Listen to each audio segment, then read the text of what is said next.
அன்புக்குரியவர்களே, நேற்று ஞாயிற்றுக்கிழமை நண்பர் ஒருத்தர் ஒரு குருஜி பெயர் சொல்லி அவர் ஏதோ ஒரு அறிமுக உரை நடத்துகிறாரு.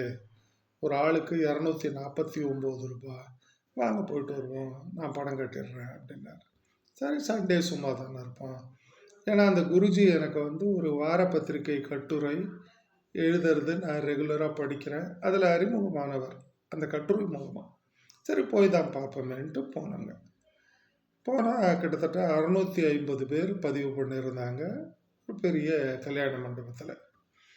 நேற்று கணக்கு போட்டு பார்த்தேன். 650 × 250 1,62,500 வருதுங்க.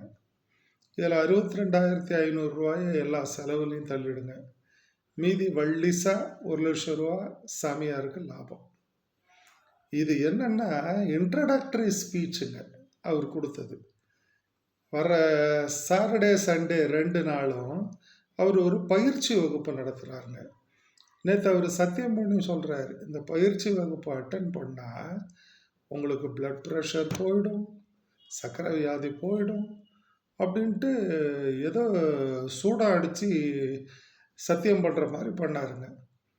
அப்புறம் ஒரு பொம்பளை வந்தாங்க. அந்த அம்மா இந்த அறிமுக வகுப்பு, இந்த பயிற்சி வகுப்பு உங்களுக்கு 25,999 ரூபா மதிப்புள்ளது. நீங்கள்லாம் அறிமுக உரையை கேட்க வந்ததால் உங்களுக்கு ஒரு டிஸ்கவுண்ட் கொடுக்குறோம். 11,999 ரூபா இந்த கியூஆர் கோடை ஸ்கேன் பண்ணி கட்டிட்டிங்கன்னா சாமி 250 பேர் தான் சேர்க்க சொல்லியிருக்காரு.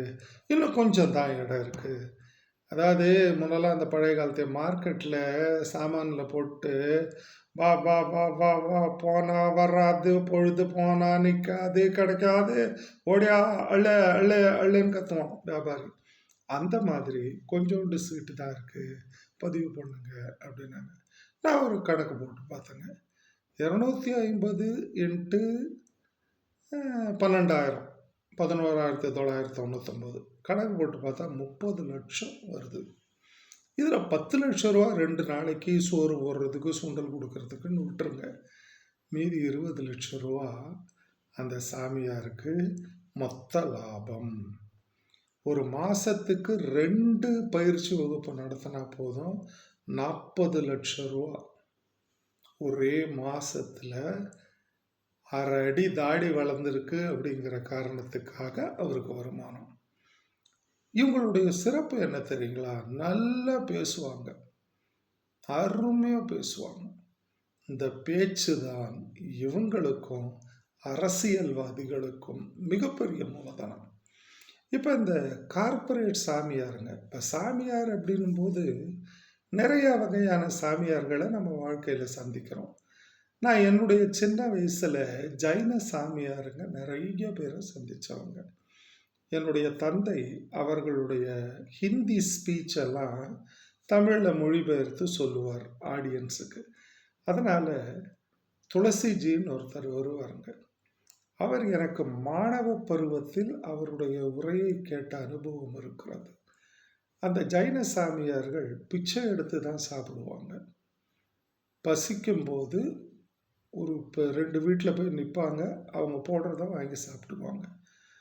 மிக அற்புதமான சமுதாய சேவையை செய்தவர்கள் அவர்கள். இது ஒரு வகையான சாமியார். அடுத்தது இந்த மடாதிபதிகள், அவங்க ஒரு குரூப் சாமியாருங்க. மொட்டையை அடிச்சுக்கிட்டு ருத்ராட்ச கொட்டையை தலையில் ரவுண்டாக போட்டுக்கிட்டு கோடிக்கணக்கில் சொத்து வச்சுக்கிட்டு நிர்வாகம் பண்ணுற அட்மினிஸ்ட்ரேட்டர்ஸ், ஆட்சியாளர்கள். இந்த வகை சாமியார்கள் 2வது வகை. அவங்களுக்கு வேற எதுவும் வேலை கிடையாதுங்க. நல்லா 3 வேளையும் நெய்யோட சோறு நல்லா தின்னுட்டு மடத்தில் உட்காந்துக்கிட்டு வர்றவங்க போகிறவங்களுக்கு அப்படி கையை தூக்கி குவிக்க காமிச்சா போதுங்க. இது 2வது வகை சாமியார். இந்த 3வது வகை சாமியார் ஒன்று இருக்குங்க, இந்த குறி சொல்கிற சாமியாருங்க. எங்கே கரையாம்புத்து உயரமாக இருக்குதோ அந்த இடத்துல ஒரு ஓலைக்கொட்டாயை போட்டுக்கிட்டு அந்த கரையாம்புத்துக்கு இன்வெஸ்ட்மெண்ட்டே அந்த கரையாம்புத்து தான். அந்த கரையாம்புத்து மேலே குங்குமத்திலையும் மஞ்சளையும் வாரி அடிச்சுட்டு அதுக்கு பக்கத்தில் ஒரு பலகை போட்டு உட்காந்துக்கிறதுங்க. கண்ணை பாதி சொருவிக்கணும். எல்லாம் நடிப்பு தான். அப்படியே வாய்க்கு வந்து அதை வளரணும்.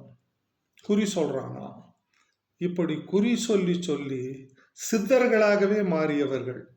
வருமானம் நல்லா வந்த உடனே என்ன பண்ணுறது, அதை சுற்றி ஒரு மாபெரும் கோயிலை கட்டி சித்தர் பீடம் அப்படின்னு வச்சுக்கிறது.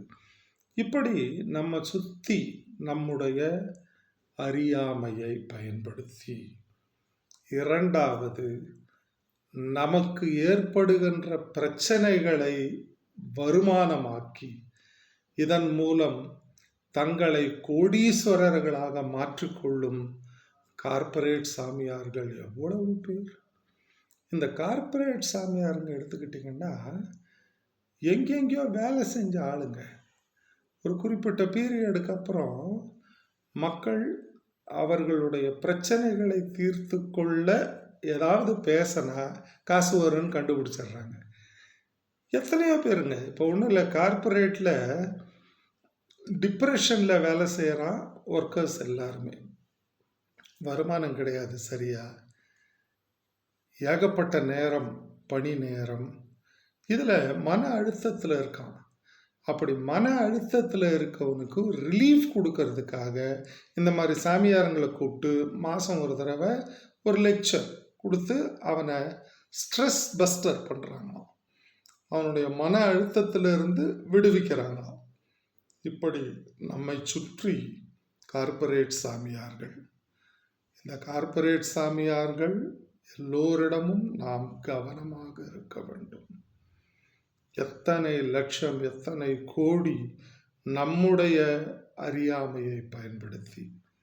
அன்புக்குரியவர்களே, உங்கள் வாழ்க்கைக்கு நீங்கள்தான் உரிமையாளர். அடுத்தவனை ஏன் அறிவுரை சொல்ல சொல்லி கேட்கிறீர்கள்? உங்களை நீங்களே உற்று நோக்குங்கள். உங்களிடம் நீங்களே கேள்வி கேளுங்கள். நிச்சயமாக நல்ல வழி உங்களுக்கு கிடைக்கும். வாழ்க வளமுடன்.